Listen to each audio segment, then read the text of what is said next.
Good morning. How you doing, MYM Insiders? This is Rich Harshaw, and we are here for our first webinar of the new year. Thank you for joining me. And for some of you I see on the list, hey, we're going back. This is a lot of years. I think we're on year 11 or 12 or 13 with some of you guys, so thanks for sticking in there.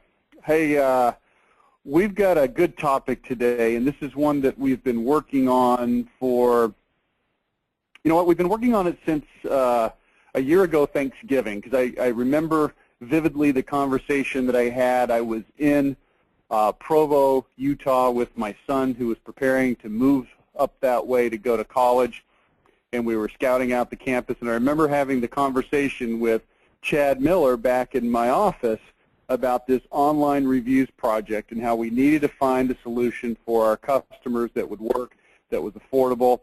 And it started that Thanksgiving. It took us several months to find the right solution. It took us several more months after that to negotiate with the company that we're going to talk about today.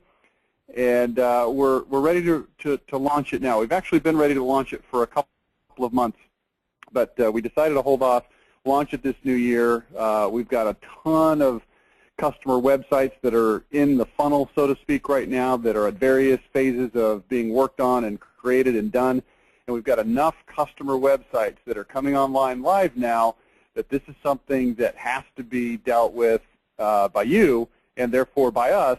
So here we go. Let's go ahead and talk about it. Online reviews, the new and mandatory frontier in social proof. It's a major key to conversion. So we're just going to kind of go through this, and I'll take some questions at the end, but just kind of get a feel for what this is all about. Now let me make sure that my screen sharing is working properly and that everything is all good on our end.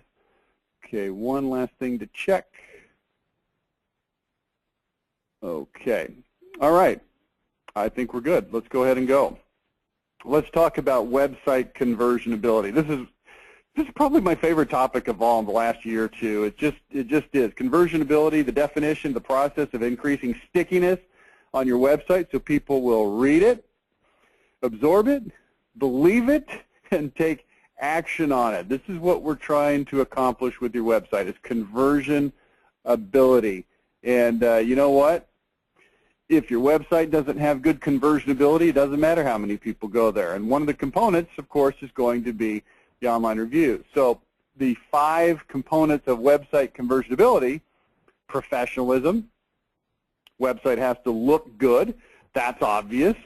Number 2, identity. This probably sounds real familiar to those of you who are members, which is all of you. If you don't have strong identity in your website, then people just aren't going to know why they should do business with you. So that's something that we've helped you solve, hopefully. Identity is in there. The headline funnel to help website viewers to know what to read, what's most important, to give them the gist of the message as quickly as possible. And then, of course, social proof and evidence, sort of related, but also worth making a distinction. Social proof we're going to talk about heavily here in a minute because it's the gist of what this whole online reviews thing is about. Evidence, if you make claims within your identity and the things that you do, certainly you're going to want to back those claims up and provide evidence that you do those things. So let's talk about social proof, okay? And this phrase social proof comes from the book, The Psychology of Influence by Robert Cialdini. You can see the book on the screen. This is one of my favorite all-time marketing books. It's not really a marketing book as much as it is a psychology book, but certainly has a slant and a bent towards marketers. And the 6 major, what they call weapons of influence in the book: reciprocity, consistency, social proof, liking, authority, and scarcity. Now, we're not going to talk about all these today. I've had discussions about these on previous webinars. We'll probably talk about them again. Different parts of these weapons are relevant for different parts of marketing discussions, but we want to focus in there today on number 3, which is social proof. So let's talk about social proof. And you see here we've got the Kool-Aid guy, and that's kind of funny, but it's actually not really very funny at all. And I'll tell you why in just a second. But let's talk about social proof. People are going to look at others' behavior to determine how they should act. The more people are like themselves that they're looking at, the more powerful the social proof is, now this is really sort of a shortcutting process. So when people go to make a decision, instead of doing all of the exhaustive research themselves, they will rely on looking at what other people have done and what they can observe, decisions that people have made, so that they can use that, again, to, keyword, shortcut their own due diligence process.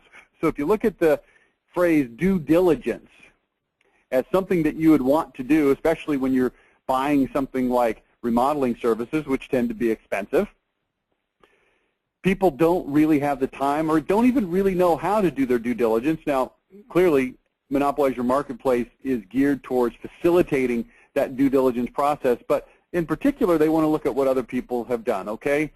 And in the book, Influence, I won't go through this in detail, I'll just mention a couple things. He talks about how social proof can be used to cure children of their phobias by showing other children who don't have the phobia, who aren't afraid of snakes or, you know, various things that kids are afraid of. And they use social proof in that matter. Now, these are just examples that come out of the book, Influence, The Psychology of Persuasion by Robert Cialdini. Talks about what he calls pluralistic ignorance, uncertainty. Talks about the Catherine Genovese situation. This is where the young woman was murdered in New York City in 1973. Her neighbors evidently did not pay attention, or they paid attention, but they didn't do anything, because as they looked around and saw that their other neighbors were not responding, they also did not respond. Pluralistic ignorance, social proof. If other people look like they know what they're doing or look like the situation is under control, then I guess the situation must be under control, so no action is necessary.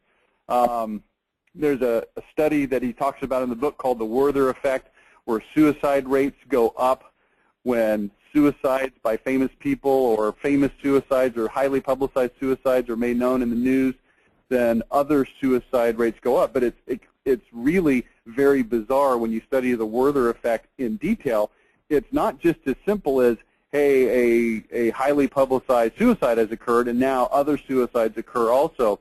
But the types of people and the way that the suicides occur also go up in lockstep. So in other words, if there's a highly publicized murder-suicide, then the incidence of murder-suicides go up. If there's a highly publicized gunshot, or, you know, however people commit suicide, then those types of suicides go up. If it's female, then female suicides go up. If it's older people, then older people suicides go up. And it's been documented. It's pretty bizarre when you look at it, but it's called social proof.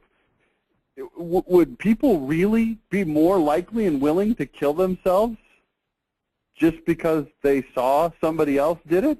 And the answer apparently is yes. It also, just not to get too stuck on this Werther effect, but I want you to understand how powerful this stuff is, even when it's not overt, when it's sort of, you know, a little more subtle.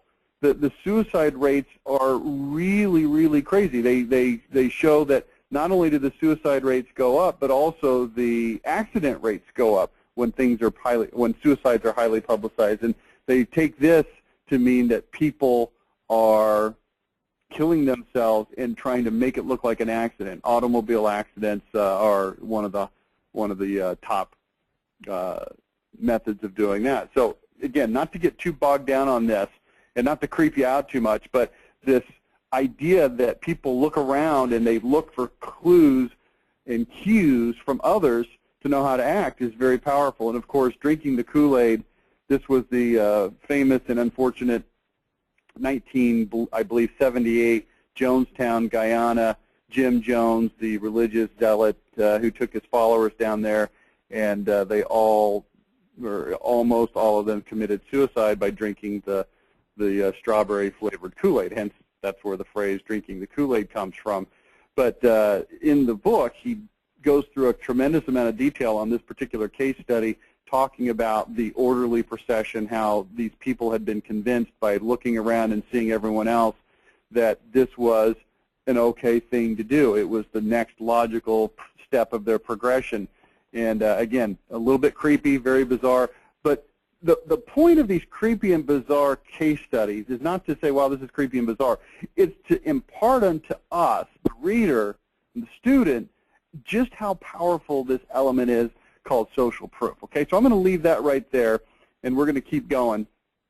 How do we implement social proof in marketing? Well, here's some of the ways that you can do it. The first way is testimonials, customer references.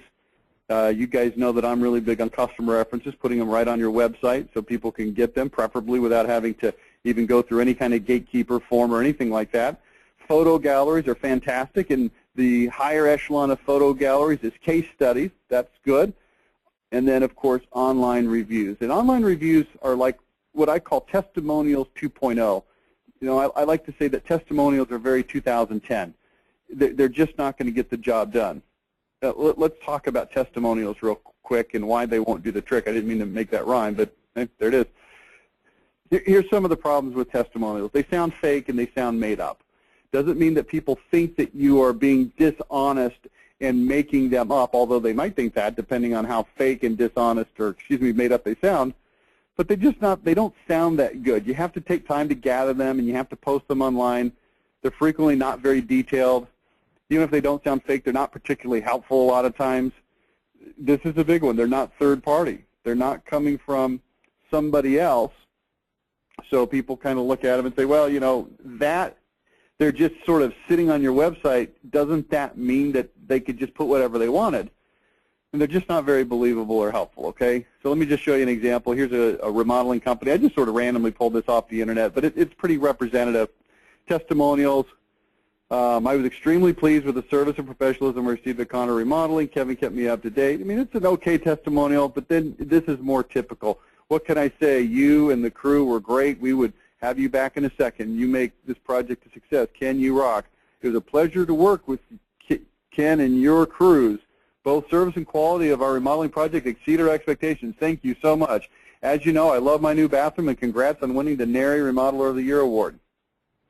You know, and it's look at the names here. Bathroom remodel for Bill and Joan of Elm Grove. Okay, that's pretty good. Kitchen remodel for Stephanie and Steve of Waukesha. Bathroom remodel for Amy of Menominee Falls. So, you know, it's just lacking. What we want to do is get a little more detailed. Now, I'm going to just take you through a little progression of customer reviews here. And this is probably a little bit of overkill, but, you know, bear with me. I think it's important to sort of build this case for you. So I recently needed to buy an app for group texting. I'm a basketball coach and a baseball coach, okay, for my kids. And I've got an iPhone, and the iPhone has a limitation of you can only text 10 people at a time. So I was doing that for a while. And it's kind of a pain in the butt, because if I've got, you know, 15, 16, 17 parent text messages I want to send, I have to send it to 2 groups. So I have to go over here and send it to this one, then I got to take a copy of that message, I got to go to the other ones, I got to send it. It's just kind of a pain in the butt. So I started doing some research. Okay, so is there a way to do group texting? And I found, you know, as you can imagine, several different applications, and I found this one here, text to group, fast SMS and iMessage. It's 99 cents, okay? Now, here's why I'm bringing you through this group texting, and I'm going to show you some other types of things in just a minute. We take something as stupid and insignificant as a 99-cent app, and we will rely on the customer ratings and reviews for something, again, that's 99 cents. And even free apps will look at the customer reviews. And I think that the reason that we're so concerned about reviews on something as insignificant as a 99-cent app is that it's not really the 99 cents that we're worried about. It's the time and effort and money that we might put into this app. And if it doesn't work, you know, we'd kind of like to know that. So I looked at this app on iTunes, and here's what I found. Okay, first of all, we've got a breakdown. You know, this is pretty interesting because we've got, what do we got, 1,498 ratings. And you can see this is how people use reviews. They'll look at this and they'll say, okay, we've got a lot of 5-star reviews. We've got, you know, quite a few 4-star reviews. We've got a pretty good number of 1-star reviews, but if you look at the ratio, we've got maybe, what, 1,150 or something like that, 4- and 5-star reviews, and we've probably got 300. So, you know, it's a pretty good ratio, and I think this is how people look at reviews. They want to just kind of get a feel. And then you can see here, I can read this. I'm a high school tennis coach with 20 players. And I read that, and I automatically go, oh, that's just like me. Social proof works better when the people that it's being proven to are like the people that are doing the proving, okay? I'm a high school tennis coach with 20 players. Spring weather is unpredictable, so last-minute changes in practice and matches are common. This app makes communicating with the team a snap. Replies to me come only to me, unlike the built-in text-to-all feature on my iPhone. Now, we're going to talk in a minute about a concept called granularity, but I want to talk about it now also. So it'll be one of our platforms that we get on in just a second. But I want to talk about this issue of granularity. Granularity is the idea that people are going to create a review that says things that are really specific and address specific issues that are important to them and that very well might be important to me. So if you look at this one, I'm a high school tennis coach. Spring weather is unpredictable, so last-minute changes in practice. And I'm looking at that going, yeah, that's exactly my situation. It's very, very granular and very similar to my situation. This app makes communicating with the team a snap. Replies come only to me, unlike the built-in text-to-all feature. Now, this is something that I probably wouldn't have thought of, okay? Well, here's what that means. When you do a group text on your iPhone, then if somebody replies to the text, then everybody on that group gets the text. And what this guy is telling me is that if I use this app, if I do a group text to 20 people and somebody replies, then I'm the only one that gets it, not all 20 people. So it's not this annoying, ongoing, ding, ding, ding of all these texts coming in. Okay, update. I'm about finished with the season. This app has worked flawlessly. Every member of my tennis team has received every text message. Okay, that's very powerful. It's a short review, but it's a very granular and powerful review. I've been looking like this app for a long time. You need to get this app. Okay, that doesn't look all that helpful, but up here you can see I've got 1,161 reviews that I could look at. App works as designed. Once you figure out how to create a group, you first need to go to all contacts, select the contacts you want, then tap the disk icon on the lower left. Then you'll be prompted to create a group or add existing. A little confusing up front, hence the one-star knockoff. And I look at that and I go, okay, here's what this guy is telling me. There's some issues that aren't deal breakers, but you got to know how to use this app. You don't just flip it on and it automatically start, doing group texting. There's some things you got to do. And you know what? I ended up buying this app, and I ended up, because I knew that there was some issues with it, I didn't get frustrated when I ran into them, and I just worked through them, and now the app works flawlessly. I use it all the time, and it's great. So here's what I'm trying to help you understand. And the reason, obviously, we don't really care about iTunes apps and stuff like that, but here's what I want you to know. On an app that's 99 cents, people are looking at these reviews. Your windows are $6,000. Your kitchen remodels are $49,000. Your whole house remodel is $200,000. Are people going to look at reviews? Well, they will if what? Oh, they're actually there, okay? Now, just by way of keeping this going, was looking for a reading lamp. This was a few years ago, and I was looking for a certain kind of lamp, and you can see here, 2.5 stars. That's not good. So when you go in here and you see something like this, 5, 4, 3, 2, this is on Amazon.com, you see 17 1-stars and only 7 5-stars, and then you see don't buy, very dim, this lamp is a ripoff. Boom, it's a deal breaker. There's no reason to even continue reading. Okay, then I found this lamp. Okay, it's called the ZBar high-powered LED lamp, silver cooled Generation 2. This is the lamp that I actually did buy and have right here on my desk right now. Had it for, I don't know, 2 years or 3 years. I absolutely, positively love this lamp. But here's what I found. It was rated 3.5 stars. Customer reviews, there was 23. And you look at this, again, people are going to look at this sort of distribution, 12, 1, 5, 2, 3. So there's quite a few middle-of-the-road 3 stars. So people didn't hate it, but they didn't love it. And so you look at this, and you see here, love my bar lamp. And, you just go through, and I want to show you again some of the granularity. I had some apprehension about such an expensive desk lamp. Now, here's what I'm trying to tell you. When you start looking at Testimonials 2010, you don't find this kind of information. People write in a style that allows me to say, hey, this is coming from a first-person, real live person that really have this experience. I'm glad I took the plunge. I was looking for a non-fluorescent articulating desk lamp. Most lamps need constant fiddling and tightening and don't hold their position very well. The ZBar stays right where you put it, no fuss, no tightening or loosening. It has a tiny footprint. I'm using the included desk clamp to attach it to the desk hole made for wires. So I read that and I go, oh, now here's something I know about this lamp. It has, well, let's just go back. It has what? Down at the bottom, 1, 2, 3 different hinges on it, and this guy's telling me that they stay put. Now guess what I found? It's absolutely true. These things don't move at all. I mean, you can move them, but you have to grab it and you have to move it. They don't just sort of slide.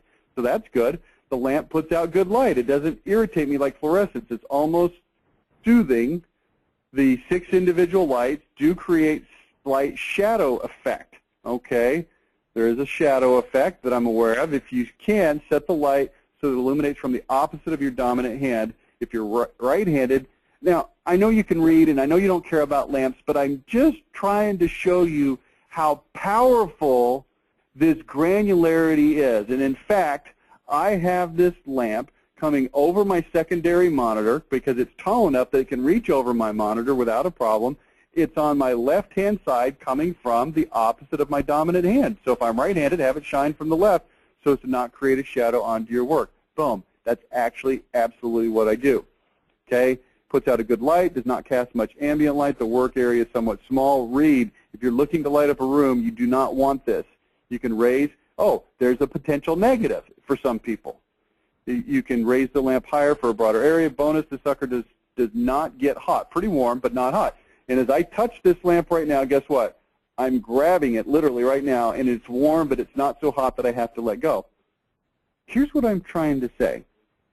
The reviews can be extraordinarily helpful if you will allow your customers to leave them, okay?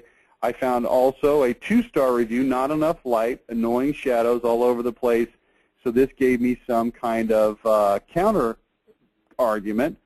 And again, you kind of come back and look and you say, okay, well, there was 12 5-stars and 1 4-star and so forth. And, you know, you just have to kind of decide. But here's the issue. You want to give people a chance to talk, okay? Now, so that lamp actually was $195. Not a cheap lamp, but I love this lamp, and I'll probably have it for 20 years. So it's, you know, it's only $10 a year, not too bad.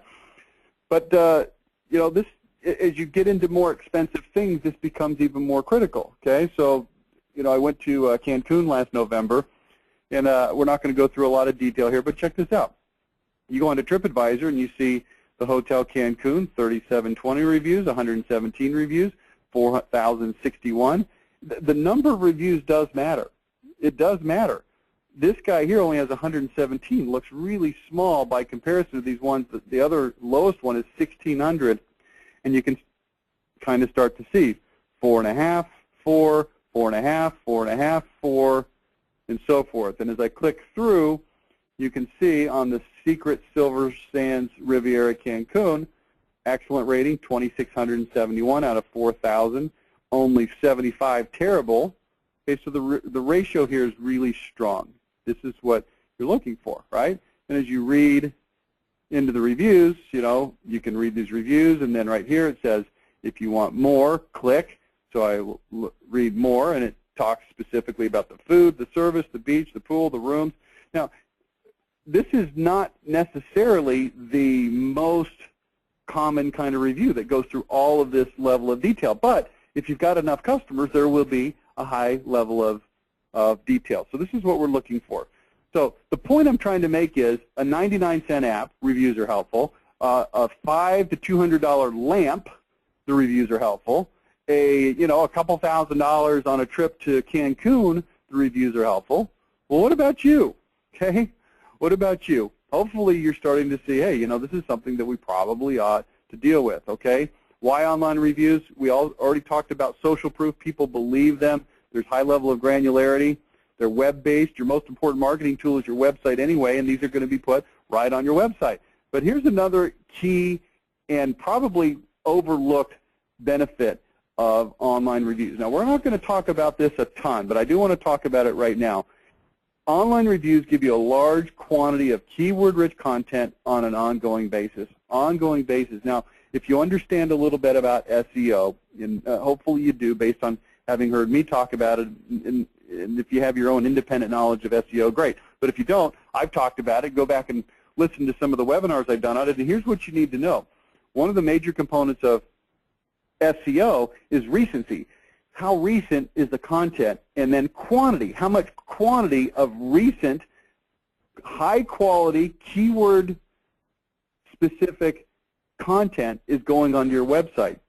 And as you put this, as you get these online reviews and they keep populating, it becomes a very, very powerful SEO tool for you. So the money that you spend to enhance your reviews is going to pay off in multiple ways. It's going to help convert, but it's also going to help drive more traffic because these reviews are going to enhance your SEO, okay?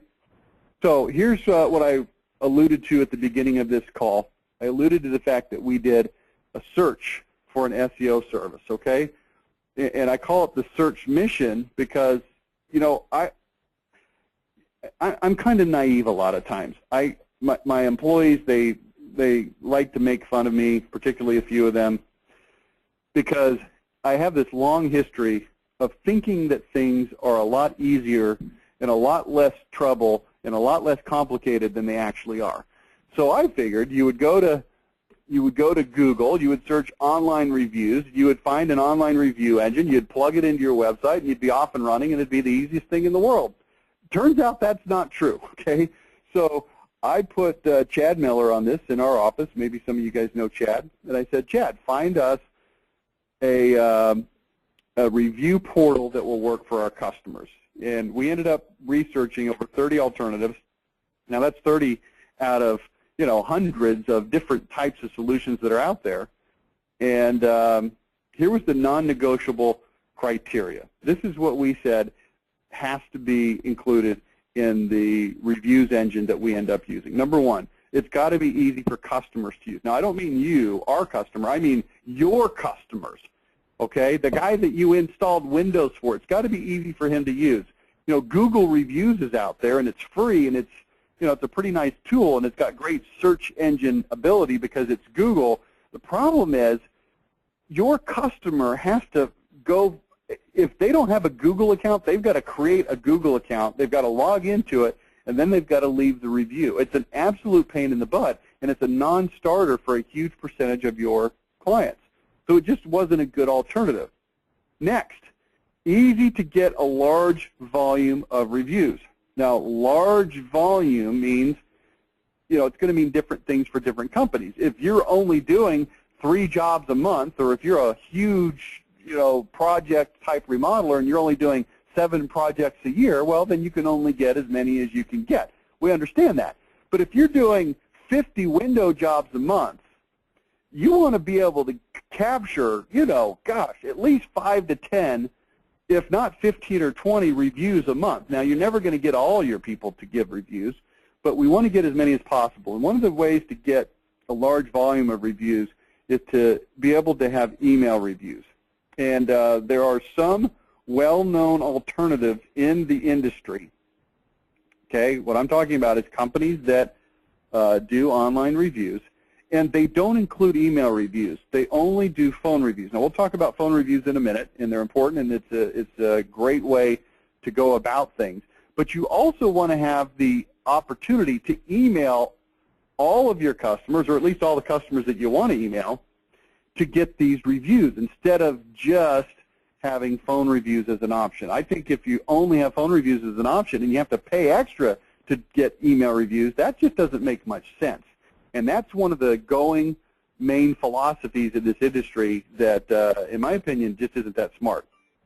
Next, ability to get granular reviews. Now, the way that you get granular reviews is a couple of ways. The first way is when you send out your email reviews, you put a questionnaire in place that prompts people to give specific information. And that can be either done via a default question form, or it can be done via forms that we help you put together, and that's what we're going to suggest that you do. I don't want to go into too much detail on that, but that's one way to get granular reviews, is to ask granular types of questions. The other way is to do telephone reviews, like I already mentioned, and I said that there's some other companies that offer only telephone reviews. I don't want to besmirch their names and say, hey, that's a terrible way to go about it. I just don't think that it's smart that that's the only way you go about it. So what I'm recommending and suggesting, and what our criteria was, is that we want to be able to have email reviews and phone reviews. Whoa, hang on. We just got a little feedback coming on the line here. Let me take care of that. Okay. Okay, let me make sure you can still hear me. You can? Okay, here we go.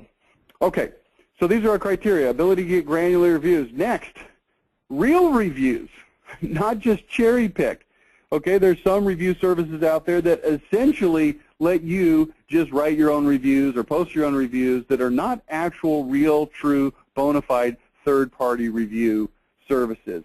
And essentially what this does is it starts to give you online reviews that have sort of a feel of testimonials, because all the reviews are only ever positive. There's no negative reviews. There's no, you know, it's just not a smart way to go about it. We want the reviews to be real. Now, we're going to talk about negative reviews, and this was one of our criteria, was to have a protection against negative reviews. But let me be very, very clear with you.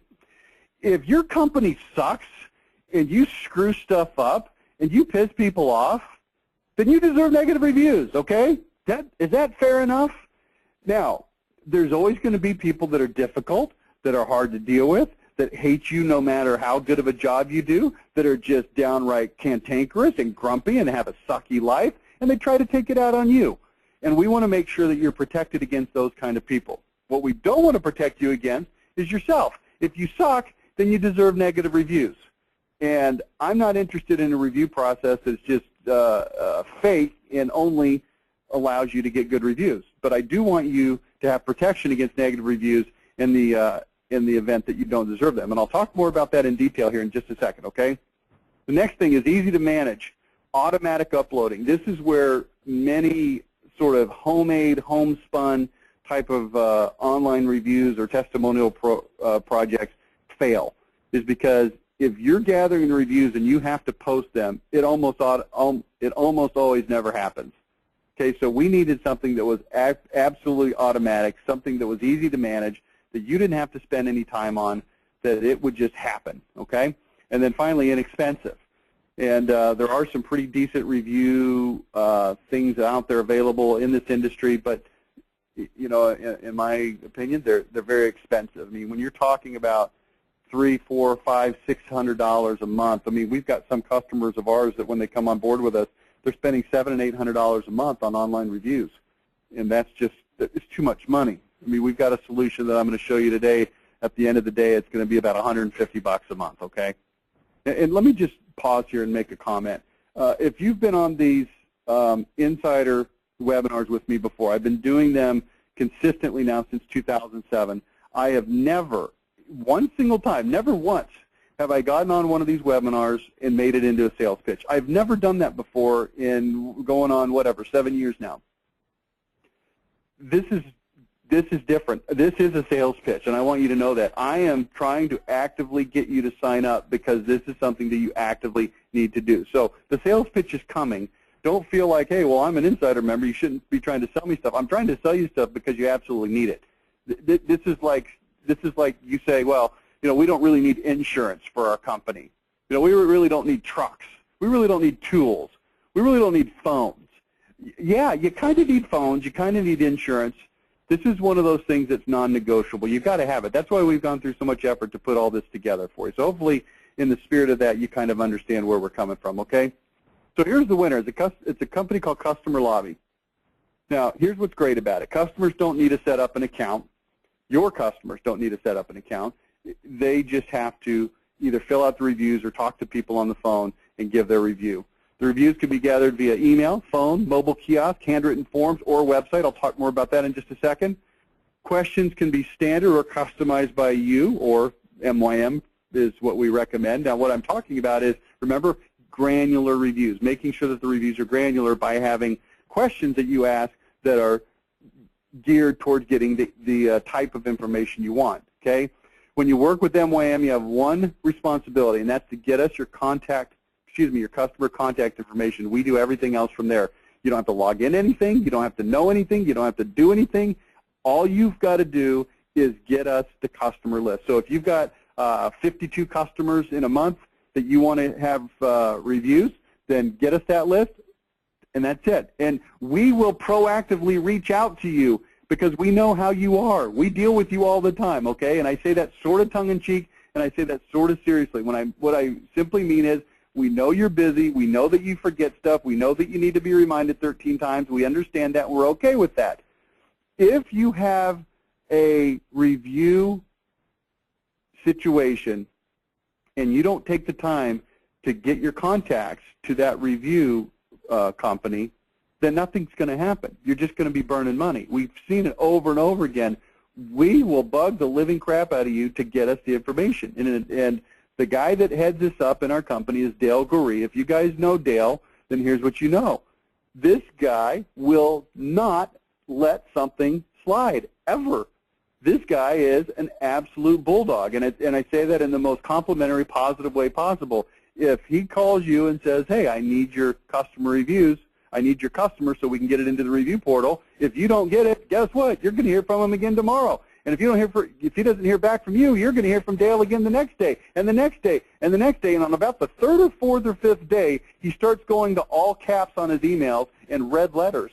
And then he starts adding exclamation points, and then he starts adding things in the subject line like 6th attempt, 7th attempt, 8th attempt, and he is relentless. And I'm telling you, that's exactly what you need, so that you don't pay money for something that you don't actually utilize. And it's not just about the money, it's about you need these reviews.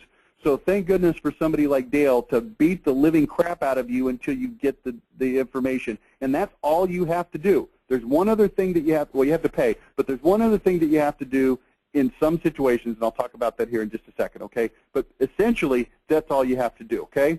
Your reviews will automatically appear on your website. Boom, that's it. You're done. Nothing else. You're good. Now, let's talk about negative review handling. This is the thing that takes it over the top. Now, there are some review services out there in the contractor remodeling world where they say, well, we don't have any negative reviews because, well, let me back up. There's two kinds of negative reviews. There's real negative reviews that your customers gave you because they thought they didn't like their experience. And that's something that you can deal with, and we'll talk about that here in just a second. But here's the other kind of negative review. It's the fake negative review. It's the one that your stupid competitors go on there and put. It's the one that some jackass that didn't like you for some reason goes on there and fakes it and is anonymous and puts stupid stuff and starts trying to make you look like a jerk, okay? Hey, I'm a guy that had a $25 million a year business ruined, literally ruined, in 6 months by a group of people that decided they didn't like my company and took it upon themselves, not through a review portal, but through a blog, I don't know what you call it, an online posting forum where they started anonymously posting fake, fraudulent, false, threatening information, sometimes as many as 20 to 30 posts a day that easily were found via web search because they didn't like the way that some of the things we did in our business. We had about 1,300 consultants, and there was about 3 or 4 of them that single-handedly took down a business because they were able to post a tremendous amount of negative things, and there was no recourse for it. And it took a $25 million business and crashed it. Okay, we don't want negative reviews from legitimate customers, or from, more specifically, from Yahoo jackass idiots to be able to ruin your business. And if you're using Google reviews, now Google reviews, you've got no control at all. If somebody writes a negative review, you're just screwed, okay? Some of the other companies that offer reviews in this industry, they say, well, that's not going to happen because we don't make a portal available for people to add reviews, which I find a little bit short-sighted. You want people to be able to come to your website that have done business with you, and without you specifically asking them to do a review, you want them to be able to add a review. But here's how this works, and this is genius, and it's brilliant, and I think you are going to love what you're about to see. So here it is. First of all 4- and 5-star reviews are automatically posted to your website. Okay? Next, 3-star and below reviews are quarantined by customer lobby, okay? And then here's what happens. The customers contacted and must prove that they are an actual customer within 7 days. Now, here's what you have to do during the 7 days. Nothing. You don't even know about it. You don't even have to find out about it. You don't have to know anything about this. Your action level required is nothing. And if that customer cannot prove that they were an actual customer, or if they choose not to prove, or if they just don't get back, then that review is automatically deleted. Nobody will ever see it. It goes away. They've got 7 days. Prove you're really a customer. If you can't prove you're a customer, then your review is not valid and it's deleted, period. I love that. If they do prove that they're a customer, then you will be notified and you have 7 days to contact the customer to resolve the issue, okay? Now this is where you go into damage control mode. Now this is the other place where you have to do something, but this really isn't, this is dealing with your customer reviews, but this is more importantly just dealing with your customer. You've got a pissed off customer out there. You want to go find out what the problem was. I don't know what the ratio is, but I'm assuming that some percentage of the time you can get them to resolve their issue and you can get them to leave a more positive review. But if you can't or don't resolve the negative element, the review will go live, but you can add a rebuttal or an explanation. So a couple of things. If you contact them and they say, look, I just hate your guts, then you have the ability to go on and post a rebuttal to their review. So their review says, hey, I hate these guys, they suck, they're terrible, and then you can come on there and you can say, well, here's what really happened. And you know what? Sometimes those become your most powerful reviews because you get to actually, now all of this is done in the spirit of hopefully you are a company that is genuinely working hard to solve customer problems and you generally speaking do a good job. And if that's the case, you've got just a legitimate, difficult, jerky customer, then you can turn it around and make them look like the jerk. Look, here's what we did to solve this. Here's how you were belligerent. Here's how you wouldn't listen to reason. Here's the things that you said. And here's what we gave you as an alternative, and you refused. And then people read that and go, wow, that person's really a jerk, okay? Customers can change their review later. So if somebody, you just couldn't make them happy and they're legitimately not happy, if they decide later to update their review, they can do that, okay? So here's how the review gathering process works. There's 5 different ways, like I mentioned earlier. Email, send us a list of customers, and we'll email them, okay? This happens automatically. Again, we will track you down, and we will make sure that you give us the customers. Next, phone. Our service includes 2 phone reviews per month. These are guaranteed to be complete. Now, that sounds almost stupid. Like, why would you even have to say that they're guaranteed to be complete? Well, let me tell you why. Because one of the other review services in this industry very specifically has a policy that if you buy 10, I'm just pulling a number, but let's say you buy 10 phone reviews, if they can't get a hold of enough of your customers and they only complete 6 of the 10, you just lose the other 4, but you paid for them. They don't roll over to the next month. And in fact, they have a policy that part of their profit margin is based on the reviews that they can't actually complete, which I find to be not necessarily all that wonderful, okay? So your phone reviews will be complete. If they're not completed for some reason, then they will be completed the next month or whenever they can at the earliest convenience. Now, you can purchase additional phone reviews. We include 2 phone reviews. Again, the reason you want phone reviews is because they're more granular, they're more they're going to definitely be complete.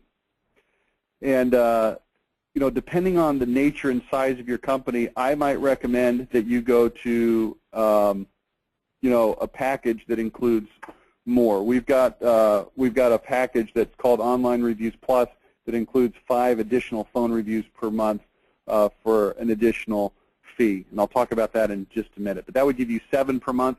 That's probably going to be enough, particularly if you've got a large number of customers. You're going to get a pretty good percentage of email reviews. You couple those with your phone reviews, and you're going to be in good shape, okay? There's also what's called a mobile kiosk. You can use your smartphone or a tablet in the field, collect reviews at the time of service. You literally just hand it to them and say, here, fill this out. Or there are handwritten review forms. Now, these are ones that we can provide, and there is an additional fee for this. I don't really recommend this. if you're interested in it, feel free to talk to us about it. I'm not saying I disrecommend it, that it's a terrible idea, but I just don't think it's necessary given the fact that we can gather these reviews via phone and or email. What you do is just collect them and then send them back to us, and we do the rest, okay? Then, of course, on your website, customers can quickly and easily leave a review by clicking on the widget, all right? So let's take a look at what reviews page looks like and how it works, okay? Collect reviews and display on one page. This page indexes very highly. Again, SEO gives an overview of your company, provides a summary of your reviews. There is an option to feature your best reviews, which I recommend, okay? So this is one of our clients, and you know what? This is very, very new for us. We've not launched this with 27 of our customers, so I don't have 27 examples to show you, but I do want to show you one, Elements Home Remodeling, you know, and you'll very quickly notice this is an MYM identity-based web page, and if you look right down here at the bottom, we've got 16 customer reviews, average rating, 5 stars, and as you click on that, you'll see the customer lobby page that lists the company, Elements Home Remodeling. There's a business description at the top, and then, of course, here are the reviews, and it's broken down into quality, communication, and will recommend, and then the reviews are down here. Whoops, went the wrong way. And you can see here, you can read more. So it shows as many as possible, and you can see Richard M., Fairfax, Virginia, 12/12/2013. This is one of the other elements that's so great about online reviews. They're dated, and if you've got you know, any kind of consistency with this, this is going to be very impressive. Not in terms of, wow, this is impressive to your customers, but they're going to see that, and knowing that this review was done in December of 2013, and we're now just at the beginning of January, is going to be very impressive. So when they click on that review, of course, the full review. What we like most about Elements Home Remodeling, they took interest as us about people, not just the business. They're able to keep the line of communication open the whole time. There are any snags. They're willing to work with us, very satisfying with Mike and his crew. Their work really only took 2 days, but the overall project took about 2 months. This is because we did our renovations in 2 phases. First, we had masonry work done, blah, blah, blah. You can read the rest. Everything was straightforward. They delivered everything they promised. We're happy with their work. All our neighbors love their work, too. We've been passing out their business cards, et cetera, okay? This is how it works. I mean, it's a pretty simple thing. Here's how the pricing works, okay? We've negotiated special pricing with Customer Lobby as a wholesale reseller. And, yes, this is a service that we sell, and we make money on it. That's what we're in the business to do. But the value that you get is outstanding and tremendous. Pricing is much less expensive than other well-known review services in this industry, a lot less. Even if you go to the 5 extra phone reviews per month, you're going to be well under the industry average, okay? We are your single source for everything, including billing, list gathering, customer services, and reporting. And I want to impart to you one more time the advantage of having a single source that will handle everything for you, and particularly the list gathering, making sure that you just freaking get it done, okay? MYM Insider and Bundle customers get the best pricing of all. So let's look at what it is. On our list pricing, it's $4,000 a year for setup of the review portal and review widgets, unlimited email reviews, 2 phone reviews per month, guaranteed complete, MYM managed list gathering and uploading, discounts, 25% off for MYM members, that's $3,000, but additionally, we're just trying to get people on this program. We want to get as many as possible so that we can get good reviews on our reviews.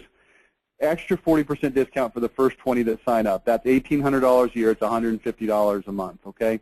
Again, that's going to get you 2 phone reviews, unlimited email reviews. If you want to add additional phone reviews, we've got a bundle package, which list price is also $4,000 a year for the additional 5 phone reviews, but that also is discounted by 25% to members, so it becomes $3,000, and we will discount that, if you're interested in that, down to $2,000 per year. And, you know, that's going to give you, what did we say, 7 per month. That may not be necessary for many of you, particularly smaller volume contractors. 2 is going to be enough. Definitely start with the 2. You can always upgrade later if you feel like it's necessary, okay? So here's what you need to do next. First of all, email Dale Goree at D-G-O-R-E-E, Dale Goree at mymonline.com. You can call him. Here's his phone number. Tell him you want the webinar special, and he'll take it from there. And when I say he'll take it from there, I mean those of you who have done business with Dale, if you've not done business with Dale, this will be a pleasure for you. He's so thorough that it's almost ridiculous sometimes, okay? So let's do this now. Let's take some Q&A. There's two ways that you can do a Q&A. The first way is you can type it into your questions module. The other way is you can just raise your hand, and we can answer your question. Okay, let's see. Okay, I have a question that says, what about Angie's List? From Angie's List, here's the problem with Angie's List. Angie's List is fantastic. There's no problem with it per se. The only problem is that it only is useful for the relatively small percentage of people that are Angie's List members. For the 99% of people that are not Angie's List members, it is absolutely worthless. Now, that being said, for Angie's List customers, you know, I think Angie's List is a fantastic idea. I recommend it to our customers, but you can't have it take the place of your online customer reviews. Yelp, I find Yelp to be not that great. I don't want to go into detail. The best way to respond to negative reviews is with honesty. That's the best way. You know, if you messed up, to admit that you messed up is the best way. Now, if you continually mess up and you just suck, then that's obviously an internal systemic problem with your company. But yeah, I think just being honest with people and saying, look, here's what happened. Here's why John was upset, and here's what we did to take care of it, and here's what we've done to remedy it, then I think people can appreciate that and they can understand that. Particularly if your ratio of positive to negatives is overwhelmingly positive. That's obviously where we want to go. Okay, any other questions? Let's see, if we're unable to afford this now, how does the review process work within our existing agreements with MYM? Okay, that's a good question, Bill, thanks. Yeah, I mean, obviously you don't have to afford this right now. This is something that you can just always add on later. So if you want to come and add this later, I'm going to recommend that when your website goes live, that's the great time to get it started. What I mean is your MYM website, and you can always add it later, and then we just add that amount to your monthly billing amount, and boom, you're in good shape. You'll be in good shape. But yeah, there's no obligation, of course, to do anything, but it just adds on. We just add it to your monthly amount. Okay. Any other questions? I don't have any other questions. I'll give you just a second. Looking for hands raised. I don't see any. But what happens now with the existing site? This is Bill again. Well, Bill, I'm not sure what your question really means. If you've got an existing site, a non-MYM site, I think you mean, you can add this to that, absolutely. Or you can wait until your MYM site goes live. But either way, if you don't have the reviews, then you just miss out on the benefits. I mean, I'd recommend it either which way. How do reviews get on now once MYM goes live? That's not a problem, Bill. I won't go into the details of how that works, but just suffice to say, yeah, that's not a problem. With negative reviews on Google, what is the best way to get fake reviews removed? Yeah, Frank, that's a great question. The answer is, if you've got fake reviews on Google, that's a tough one. I mean, there is a dispute resolution procedure, as I understand it, and also as I understand it, it's almost impossible to actually get it to happen and to work. Okay, once people sign up, how long does it take to start? Well, once you get signed up, we've got to create your account in the portal, and you can start gathering reviews once you get us our list immediately. And then it just takes as long as it takes your customers to actually do the reviews and or respond to the phone reviews. So it's basically immediate. Okay. Yeah, and Frank, you're right. Google is a bear, and that's why I strongly disrecommend using Google as your primary source of reviews. Because here's what happens. I mean, we've seen this in the past. Sometimes company says, well, we're just going to use Google reviews, and they get a bunch of positive reviews, and they've got the pain in the butt of their customers having to have an account, but they can't get some good reviews. The problem is you're leading people. If you say, look, here's our reviews, and you lead them to Google reviews, and you say, hey, look at these Google reviews, then you're leading people potentially right into a bear trap, because they will see those negative reviews that are very, very difficult to get rid of, that you can't reply to, that you're just kind of stuck with. And if you do have negative, fake, bad, whatever Google reviews, the last thing you want to do is tell people, hey, go look over here. I mean, people might find them, and they might have to be dealt with, but the last thing you want to do is steer people to them. And, Frank, I know that you guys have had some issues with that, and, you're a little bit bigger company, and it's inevitable, but we want to minimize the damage for sure, okay? If I have customer reviews already in hand, can they put those in while I'm waiting to gather more? Yeah, I don't know. Maybe Dale can answer that. I don't know. We'll find out on that one. Okay. I think that's it. So this is definitely something that I'm going to strongly recommend you do. We put a lot of time and energy into getting this just right and making sure that it works for you. So if you can, give us a call, send Dale an email, and let's make it work for you. That's it. Thanks for participating today. We'll talk to you later. Bye now.